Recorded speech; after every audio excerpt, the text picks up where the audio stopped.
I'm Hilmar Westholm from Bremen, from one of the evoice partners. I have three questions to Arnold Ponsionen from the Netherlands.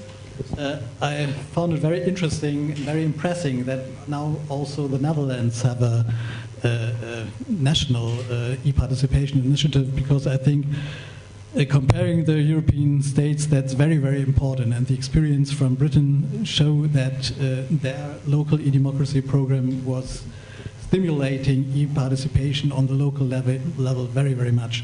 So my first question is, what is the real reason behind that you are doing that? Because you said there is a lot of resistance among governments, and so that seems to be a more reason against doing it from a governmental side.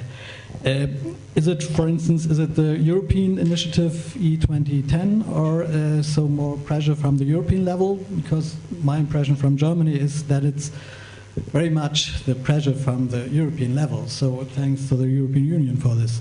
The second question is regarding the budget.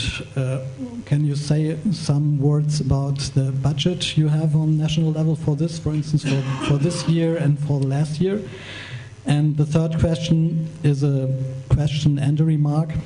I found it very important that you said that citizens say that something has to be done with their input. I think that is a crucial point we often have in e-participation initiatives, that citizens are asked, but afterwards nothing happens with that. And what are you really going to do on national level in the Netherlands that the input is used? Yeah, okay. The first question was on where does the initiative came from to do something like that from our ministry. That coincided with the end of the e-government policy program as such, focusing on the service delivery, bringing online 65%.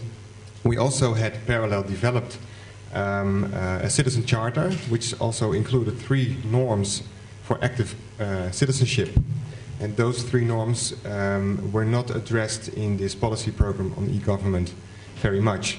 So thinking about the next priorities in the e-government policy, focused more on those last 3 norms of the citizen charter, which were not addressed good enough in the last 4 years. Also, what helped was, of course, the new government focusing more on dialogue and on participation, bringing more space to citizen initiatives, helping finding solutions for themselves for social problems. So that, in combination with also some experiences in the past with our central government on the more formal ways of participation, like referenda, directly chosen mayors, for example. That was not the things that the government wanted to do further, so that stopped focusing on those innovations in that field and focusing more on bringing citizens more to the front and helping them voting, bringing their voices towards politics as an additional way of democratic participation. Your second question concerning the budget, on central level we have about 400,000 euros this year, of which more than half of it will go to concrete experiments. And your third question, that was on, I just forgot. Can you help me again? How do you use the input citizens give? How we are going to do it on the national level? Yeah, the feedback and mechanisms, that is really a problem. We acknowledge that the internet channel is just helping participatory processes, but the feedback mechanism is crucial for acceptance by citizens of those processes. That is something that we address. We don't have at this moment kind of program helping them. That is one lesson that we learned last year from research. So that's something for for next year maybe to focusing more, because behind the internet possibilities there's just the most important question of how do you do it, and it requires a kind of culture change in the culture, in the way they work as a politician, but also as a policy developer, and what's it called in English? The civil servants have to do their work different than they did before if you want to do participatory processes very seriously. So that this requires on the political level trust in government, trust in citizens, in the quality of their feedback, in the quality of their participation in those processes to be used, and not only focus on the politicians and the civil servants themselves. So that is one thing that is not so much doing by our directorate, but another one is more focusing on democracy. Is this year starting kind of how do you say it? There's money for governments to focusing more on that challenge. How do you realistically and do it in the right way if you want to do participatory processes with citizens? I don't know the English word for it. Kind of those fields you use to learn to play soccer, for example. We have those kind of spaces now for local governments to. Sorry. Training fields. Training fields, excellent. Training fields for participatory processes, but we work together in that. Okay, thanks. Any other questions? If not, we'll wrap up there. Can we just give our thanks to Asta, Arnoud and Mary again for what they've done? Oh, sorry, we've got one more question. One quick one before coffee break. Good morning, I'm Eric Goubin from Mechelen in Belgium. I have a question for Mrs. Reid.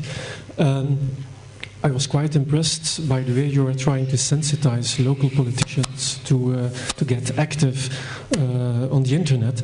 But I also can imagine that a local politician in the very first place is an internet user. You're trying to make also internet developers of them. And I ask myself, how do you manage that? So how a local politician on the very moment that he wants to set up an interactive social networking site, I can imagine that that person needs some coaching or also some technical support. How is that being managed over here in the UK? Yes, thank you. I think you're right, although, is this on? Yes. I think, though, that once people put their toe into it, they realise it's not as complicated as they maybe thought it was. The issues are more about how they use it. And that's where we as politicians can share that knowledge with each other. And where I think the political parties play a really important role. Because there's a lot of communication within political parties around how this happens. And I'm certainly aware of it within my party. There's a lot of encouragement to do it, a lot of sharing of experience. I think that actually is where a lot of it should happen, rather than necessarily through local government. I know you'll be hearing about the project I referred to just now as Council 2.0, but is now Civic Surf. I do apologise for giving it the wrong name. We'll be hearing about that this afternoon. We've certainly got our project Blog in the Box that ICELI is organising. But I do believe really strongly that the key thing is individual champions who are leading the way. Now, in my local authority, not many of us are blogging. Only 4 or 5 of us are actually blogging. But as I said, doesn't suit everyone. But what it is doing is behind that, encouraging everybody to see what bit they can take from all this. Whether it's having a presence on Facebook, which is easy enough, or whether it's just understanding and monitoring what's going on the petition site, looking at local groups that citizens have set up, about the area and so on. Whatever it is, they're beginning to recognise that these are areas where they should at least be listening, even if they're not participating. Maybe if they begin to understand it better, then they participate. And maybe they then initiate if they have the confidence to do that. But there are different levels at which they can use what's there. But the individual champion, what I'm trying to do in my local authority, is actually a key to this, I think. Okay, thank you very much. Well, thank you very much, Asta, Arnoud and Mary, and we're very much grateful for coming here today. Thank you.